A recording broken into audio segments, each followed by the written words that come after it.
हूँ, लेकिन इस कलाम में आप मेरे साथ इस तरह देंगे कि इसमें जुमला एक कहेंगे कि आप पर लाखों दुरूद और आप पर लाखों सलाम। क्या कहेंगे?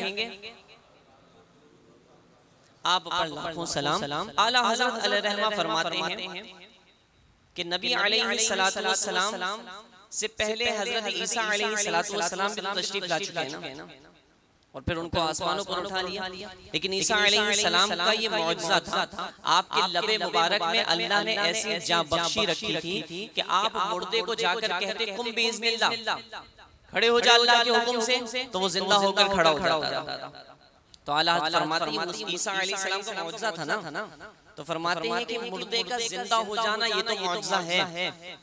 गोया के मुहावरतन हम कहते हैं भाई ये काम करना तो हमारे बाएं हाथ का खेल कहते हैं ना। तो गोया कि ईसा अलैहिस्सलाम का मुर्दे को जिंदा करना गोया के बाएं हाथ का खेल था। तो अब जनाब आला फरमाते मुर्दे का जिंदा हो जाना तो कमाल है, मौजज़ा है, लेकिन मुर्दे का जिंदा होकर कलाम करना ये मौजज़ा नहीं, क्योंकि मुर्दा जब दुनिया से रुखसत हुआ तो बोलता हुआ तो मरा था ना। तो अब जनाब जिंदा होकर कलाम करने लगा तो मौजज़ा नहीं है। हाँ, उसका मौजज़ा है वो अगर बोलने लगे जिसको बज़ाहिर कुव्वत गोयाई दी नहीं गई हो और नबी के तवज्जो से वो बोलने लगे। तो अभी आपने बात सुनी कि पत्थर पर नबी ने तवज्जो फरमाई तो बाबा से बुलंद कलमा पढ़ना शुरू कर दिया था। तो पत्थर का बोलना ये मौजज़ा है। आला हज़रत फरमाते हैं कि ईसा अलैहिस्सलाम के हाथ का खेल था कि मुर्दों को जिंदा कर देना, लेकिन नबी ने तवज्जो फरमाई तो हाल क्या हुआ, संगरेज़े जो अबू जहल की मुट्ठी में थे उसने बावाज़े बुलंद शीरी मकाली करना शुरू कर दिया, मतलब कलमा पढ़ना शुरू कर दिया। तो पत्थरों को कलमा पढ़ाना मेरे नबी का बाएं हाथ का खेल है। तो अब सुनिए आला हज़रत कहते हैं लबे ईसा से जा बख्शी निराली हाथ में है, लबे ईसा से जा बख्शी निराली हाथ में संगरेज़े पाते हैं, संगरेज़े पाते हैं, शीरी मकाली हाथ में आप पर लाखों दुरूद आप पर लाखों सलाम, बोलो आप पर लाखों दुरूद आप पर लाखों सलाम, आप पर लाखों दुरूद आप पर लाखों सलाम,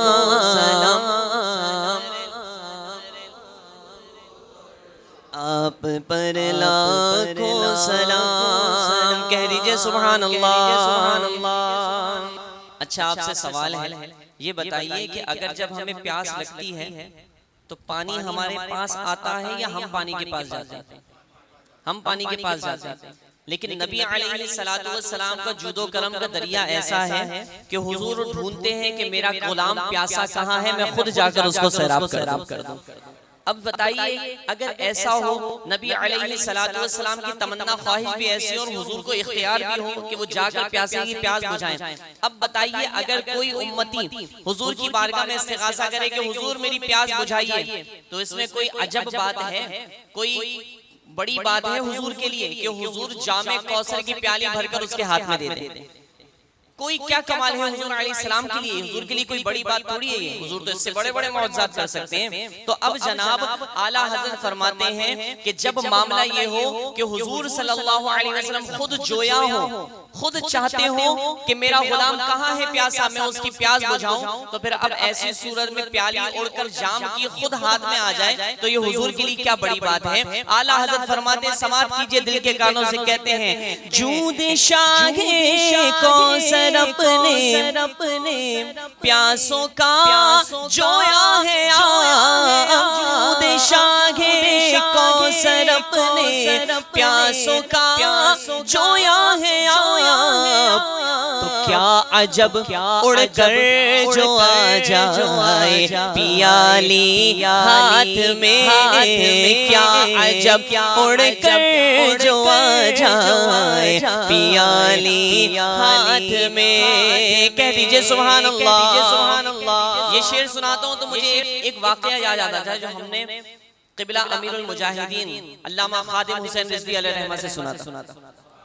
कहते हैं कि एक मर्तबा हुआ, ये वाक़या थोड़ा तवील है लेकिन मुख्तसर करने की कोशिश करूंगा, कि एक अंग्रेज था कनाडा में, और जनाब ये जो लोग हैं ना जो शिर्क व बिदअत के फतवे बिला वजह मुसलमानों पे लगाते हैं, तो ये चिल्ला चिल्ली वाले ये उधर कनाडा पहुंचे। अब जनाब वहां एक अंग्रेज था, वो इनसे मुतासिर हुआ और इनसे मुतासिर होकर उसने कलमा पढ़ा और मुसलमान हो गया। अब जनाब मुसलमान तो हुआ वो, लेकिन वो था अंग्रेज।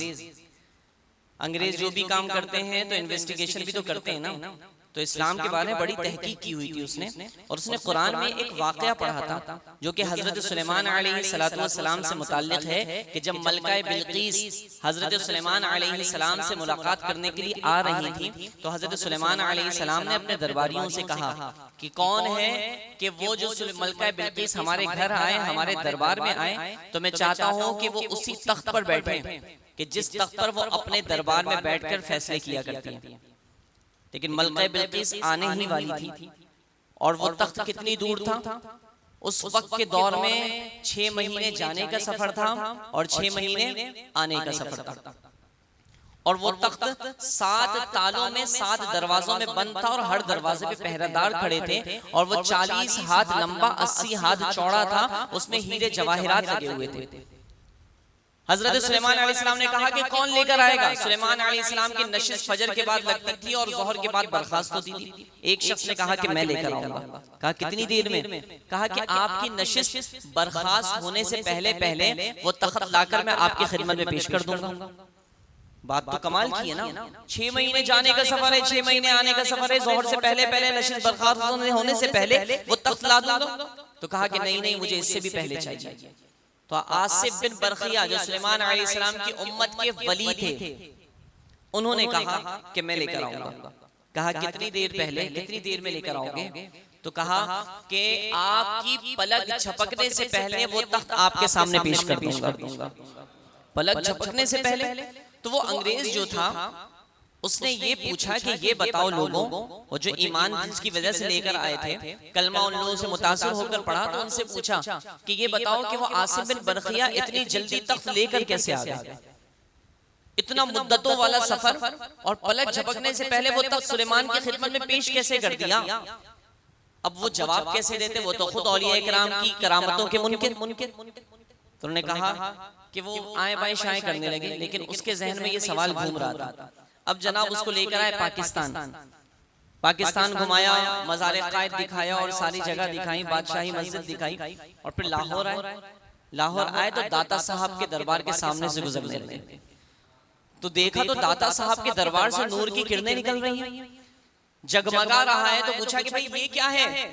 तो कहा नहीं, कुछ नहीं, यहाँ पे शिर्क होता है। नाउज़ुबिल्लाह, शिर्क होता है। कहा कि मुझे तो पता है शिर्क क्या है, मैं तो अज़ल से शिर्क की मैं तो अरसे दराज से शिर्क की बदबू को महसूस कर रहा हूँ, लेकिन अब मुसलमान हुआ हूँ ना, मुझे पता है कि शिर्क क्या होता है। यहाँ से मुझे शिर्क नहीं, बल्कि मुझे तो यहाँ से खुशबू आ रही है। मुझे बताओ क्या है ये, दिखाओ मुझे।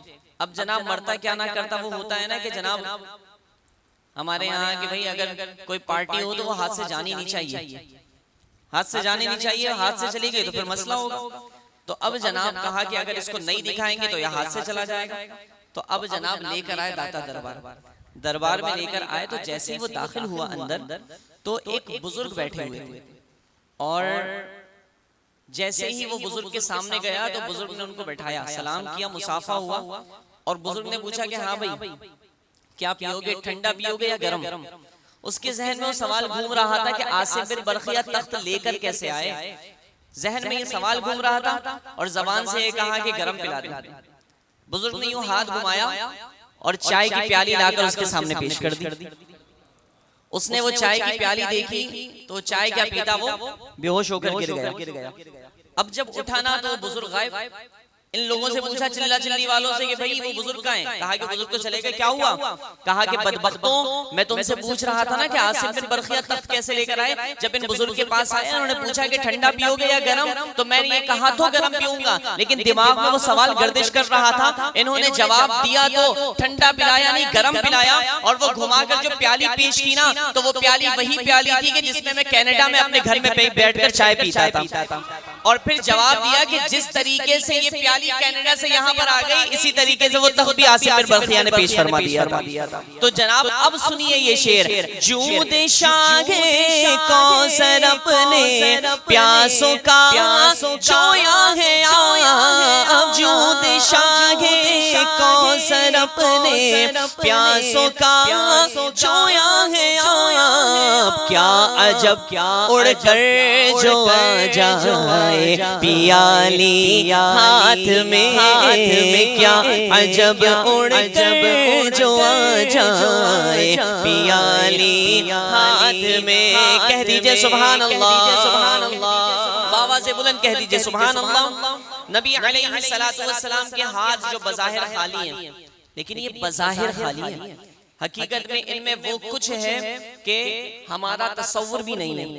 हजरत अबू हुरैरा रज़ियल्लाहु ताला अन्हु फरमाते हैं कि हुजूर की खिदमत में हाजिर हुआ और नबी अलैहिस्सलातु वस्सलाम से अर्ज की, तो हुजूर अलैहिस्सलातु वस्सलाम ने मुझे एक थैली दी जिसमें 21 छुआरे थे, 21 खजूर थे। कितने? 21 खजूर थे। हुजूर ने फरमाया कि इसमें से जब चाहो जितना चाहो खाना, लेकिन कभी भी खोल कर नहीं देखना। कहते मैंने खूब खाया। हुजूर की सारी जिंदगी जाहिरी तौर पर हुजूर विसाल फरमा गए, लेकिन वो खजूर खत्म नहीं हुआ। कहते हैं अबू बकर सिद्दीक का दौर आया, उनका विसाल हो गया, लेकिन खजूर खत्म नहीं हुआ।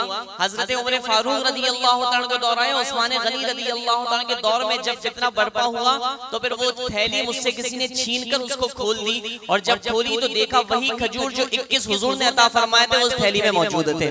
फरमाते हैं कि अगर वो खजूर की थैली खुलती नहीं तो मेरी नस्लें खाती रहती, कयामत तक वो चलती रहती। तो ये नबी अलैहिस्सलाम के हाथ जो खाली हैं, ये बज़ाहिर खाली हैं, लेकिन इसमें वो कुछ नेमतें हैं कि हमारे वहमो गुमान से भी बालातर है। आला हजरत इसी की तरफ तवज्जो दिलाते हुए अकीदा बयान करते कहते हैं, मालिके कौन गो पास कुछ रखते नहीं, मालिके कौन है गो पास कुछ रखते नहीं, दो जहां की नेमतें हैं इनके खाली हाथ में, दो जहां की नेमतें हैं इनके खाली हाथ में। आप पर लाखों दुरूद और सलाम कहिए, आप पर लाखों सलाम कह दीजिए सुभान अल्लाह, कह दीजिए सुभान अल्लाह। खत कहते हैं लकीरों को, खत कहते हैं लकीरों को, और कफ कहते हैं फारसी में हथेली को। किसे कहते हैं? हथेली को। आला हज़रत फरमाते आपने अभी ईसा अलैहिस्सलाम का मौजज़ा सुना कि मुर्दों को वो कहते कुम बेच दिया तो खड़ा हो जाता। मूसा अलैहिस्सलाम का मौजज़ा भी है ना, अल्लाह ने 2 मौजज़े अता फरमाए थे खास तौर पर मूसा अलैहिस्सलाम को। एक तो यदे बैज़ा यानी चमकता हुआ हाथ, और दूसरा अल्लाह तबारक व तआला ने मूसा अलैहिस्सलाम को असा अता फरमाया। हजरत मूसा अलैहिस्सलाम ने जब अपना असा पत्थर पर एक मरतबा मारा तो पत्थर से 12 चश्मे जारी हो गए थे। 12 चश्मे जारी हुए, उनका मौजज़ा था ये।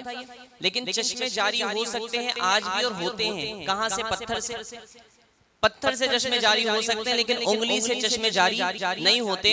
आला हजरत फरमाते हैं कि ए बैज़ाए कलीम, ए मूसा अलैहिस्सलाम के चमकते हुए हाथ, तुमको यकीनन तुमने जब असा मारा तो पत्थर से 12 चश्मे जारी हुए, वहां चश्मे जारी हुए, लेकिन मेरे नबी के हाथों की जो लकीरें हैं ना, हर लकीरों में अल्लाह ने बेमिसाली दरिया छुपाए हुए हैं, दरिया छुपाए हुए हैं। दरिया चश्मे से बहुत बड़ा होता है।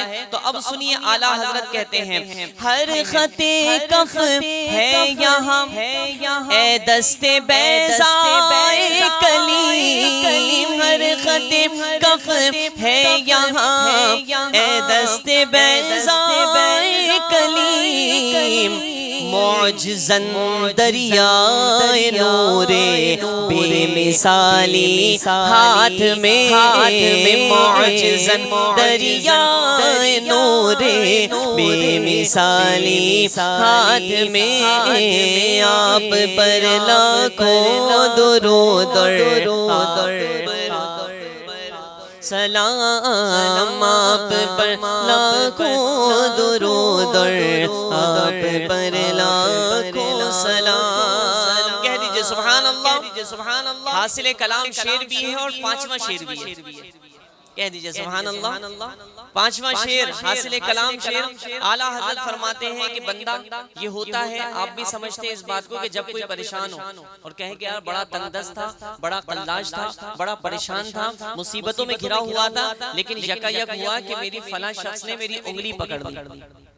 उंगली पकड़ ली तो उंगली पकड़ने का मतलब क्या होता है कि मैं डूब रहा था तो मुसीबत से निकल गया, तंगदस्त था तो फरागदस्त हो गया, बदहाल था तो खुशहाल हो गया, उंगली पकड़ ली।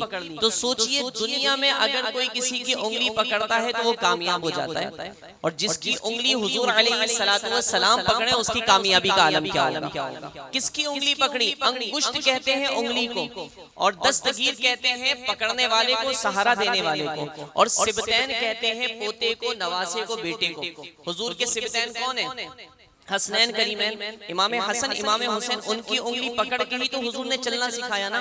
तो जब चलना सिखाया तो इमाम हसन इमाम हुसैन रज़ी अल्लाह तआला को हुजूर ने अल्लाह के फजल से जन्नत के नौजवानों का सरदार बना दिया, और फिर कहते हैं कि सारे आलम का दस्तगीर बना दिया। हुजूर ने अपनी अंगुष्ठ पकड़वाई तो सारे आलम का दस्तगीर बना दिया। किसको? सिबतैन को, नवासे रसूल को। सुनिए अब इस ख्याल का इजहार किस खूबसूरती के साथ कर रहे हैं। कहते हैं दस्तगीरे हर दो आलम कर दिया सिबतैन को, दस्तगीरे हर दो आलम कर दिया सिबतैन को।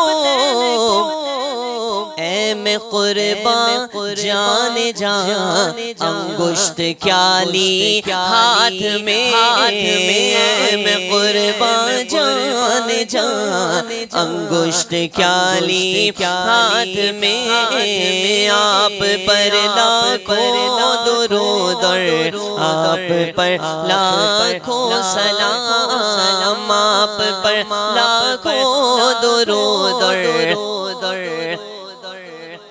सलाम। आला हजरत अलैहिर्रहमा फरमाते हैं रोज़े महशर में पहुंचूं तो हुजूर सल्लल्लाहु अलैहि वसल्लम मेरे सामने मौजूद हो। हुजूर मेरे सामने हो और मैं वारफ्ता होश हो जाऊं, मेरे होश उड़ जाएं। क्यों? इसलिए कि मैं चाहता हूं कि हुजूर मेरे सामने मौजूद हो तो मैं कदमों से लिपट जाऊं, दामन में मचल जाऊं, हुजूर अलैहिस्सलाम के कदमों को चूम लूं। लेकिन कहते हैं कि अगर होश बरकरार रहेंगे तो फिर कदमों से चिपट नहीं सकता। मोहब्बत और इश्क होना और बात है, लेकिन अदब के तकाजे भी कुछ होते हैं। तो कहते हैं कि अदब तो ये कहता है कि पीछे रहे, इश्क कहता है कि मचल जा, लिपट जा, चूम ले, लेकिन अदब कहता है कि दूर रहे। तो अदब तो उस वक्त होता है ना कि जब बंदे की अकल सलामत हो। कहते हैं वारफ्ता होश हो जाऊं, मेरे होश उड़ जाएं। तो अब क्या करूं मैं? हुजूर अलैहिस्सलातु वस्सलाम के कदमों से भी लिपटूं। आला हज़रत फरमाते हैं कि जनाब हाल ये हो कि काश हो जाऊं लबे कौसर में यूं वारफ्ता होश लेकर उस जाने करम का जीले आली हाथ में। जील कहते हैं दामन को। सवाल करूं मैं आपसे तो जवाब दें कि ये बताएं कि दामन ऊपर होता है या नीचे? नीचे होता है, लेकिन हुजूर का दामन भी नीचे नहीं है, हुजूर का जील भी आली है, हुजूर का दामन भी ऊंचा है। तो अब जनाब आला हज़रत फरमाते काश हो जाऊं लबे कौसर पे, कौसर पर मैं ऐसे वारफ्ता होश हो जाऊं कि हुजूर का दामन पकड़ूं और मैं झूमने लगूं। जनाब फिर उसके बाद कहते हैं कि आँख महवे जलवाए दीदार दिल पर, जोश वजद लब पर शुक्रे बख्शिश हो और साकी प्याली हाथ में। लब पर शुक्र हो और हाथ में कौसर की प्याली हो, इस तरह हो जाऊं। अब ये सारे मजे तो आला हज़रत ने ले लिए, दामन में भी लिपट गए, कदमों से भी चिपट गए, कदमों को चूम भी लिया, दामन में मचल भी गए, कदमों से लिपट भी गए, ये सारे मजे तो लिए। लेकिन फिर उसके बाद आला हज़रत अलैहिर्रहमा कहते हैं कि हश्र में क्या क्या मजे वारफ्तगी के लूं रज़ा, हश्र में क्या क्या मजे वारफ्तगी के नूर रज़ा लौट जाओ पाके वो दामन आली हाथ में लौट जाओ पाके वो दामन आली हाथ में आप पर लाखों दुरूद और सलाम आप पर लाखों दुरूद और आप पर लाखों सलाम